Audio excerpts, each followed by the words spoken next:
there are places that feel different. Vatican City is one of them. The moment you cross from Rome, the air changes. Heavier with history, lighter with peace. You stand in the heart of the Catholic Church, a sovereign state within a bustling city.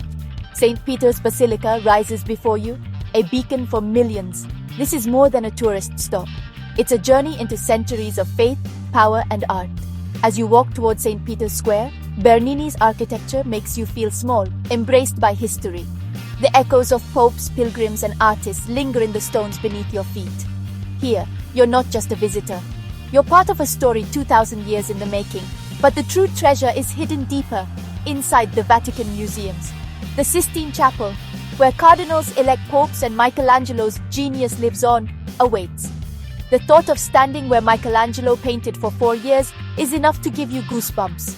Every statue and tapestry is just an opening act for the main event.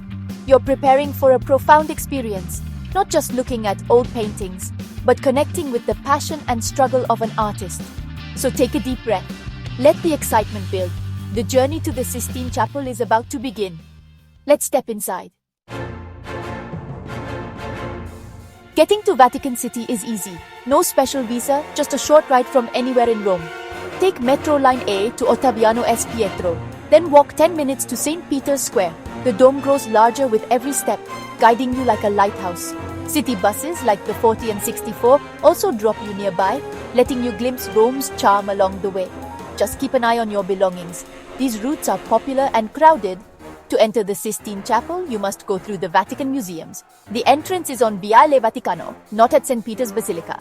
Don't get turned around. Lines can be daunting, so book your tickets online in advance. This lets you skip the queue and choose your entry time. Guided tours are a great investment. They bring the art to life and help you navigate the crowds. A good guide can point out details you'd never notice alone. Whether you go solo or with a group, planning ahead makes all the difference. The museums are filled with treasures, so think of them as a warm-up for the Sistine Chapel. Arriving prepared means you'll spend less time waiting and more time marveling. The adventure is as much about the journey as the destination. Let's get inside. Inside the Vatican Museums, you're surrounded by centuries of art and history. Don't try to see everything.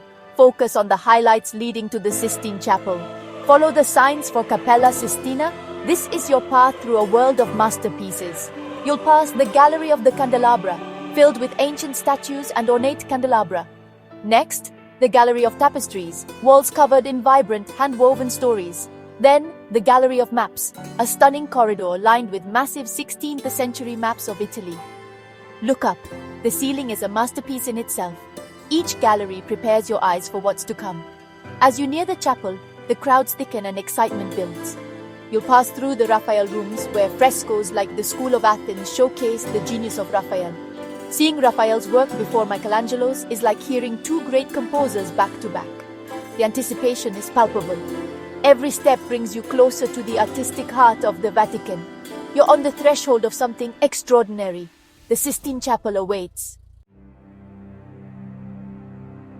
The final stretch to the Sistine Chapel is intentionally simple. Plain hallways to rest your eyes. The crowds grow denser, everyone moving with a shared sense of purpose. The atmosphere shifts from museum buzz to quiet reverence. Guards gently remind visitors to be silent. This is a sacred space. You descend a narrow staircase, following ever more frequent signs for the Cappella Sistina. The anticipation is electric.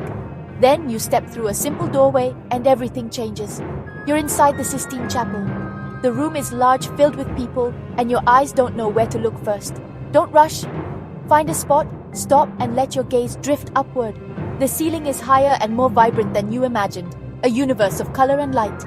Michelangelo's figures pulse with life, prophets and sibyls telling stories from Genesis. The initial feeling is overwhelming awe.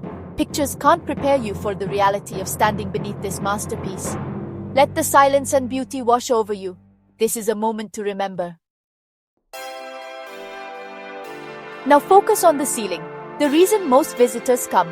For 4 years, Michelangelo painted these frescoes, transforming the chapel into a visual Bible. The central panels tell the story of Genesis, from creation to Noah. The creation of Adam, with God's finger reaching toward Adam, is the most iconic image.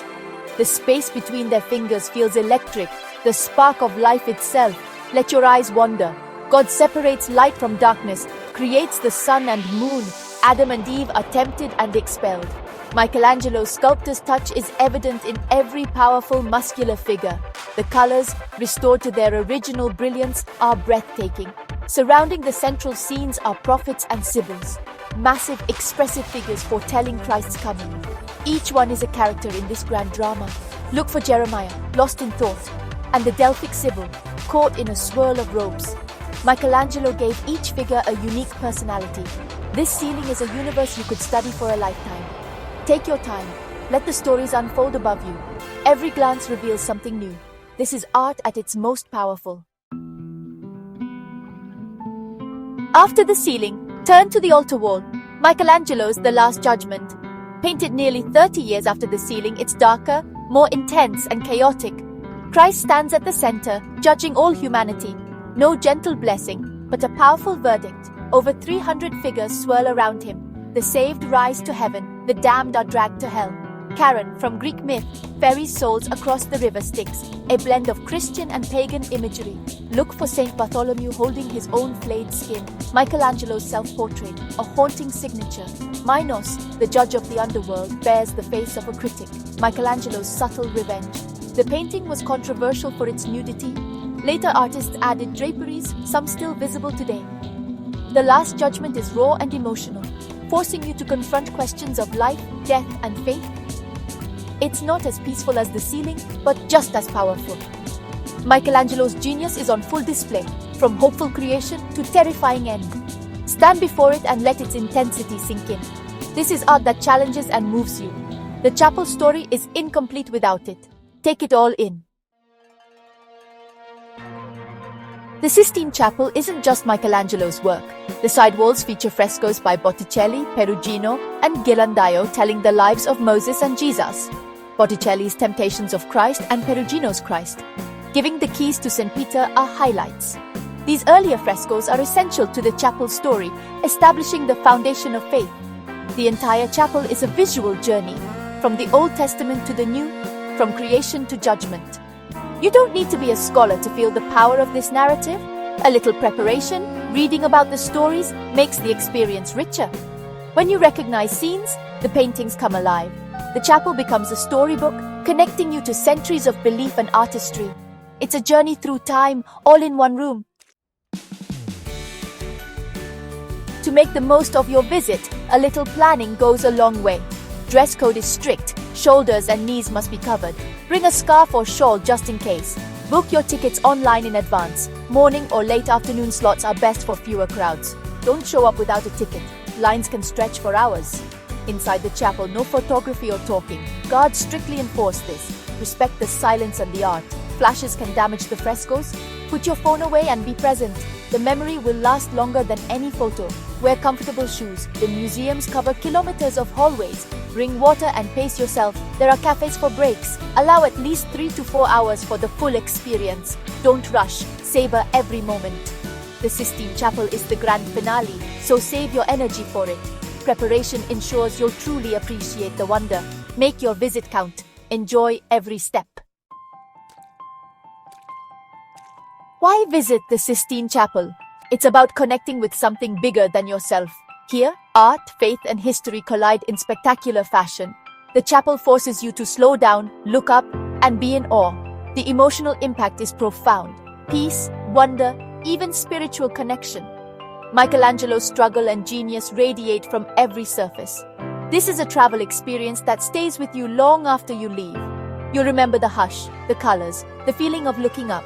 It becomes part of your personal history, a reminder of what humanity can create. Let this journey inspire you, and share your story to inspire others.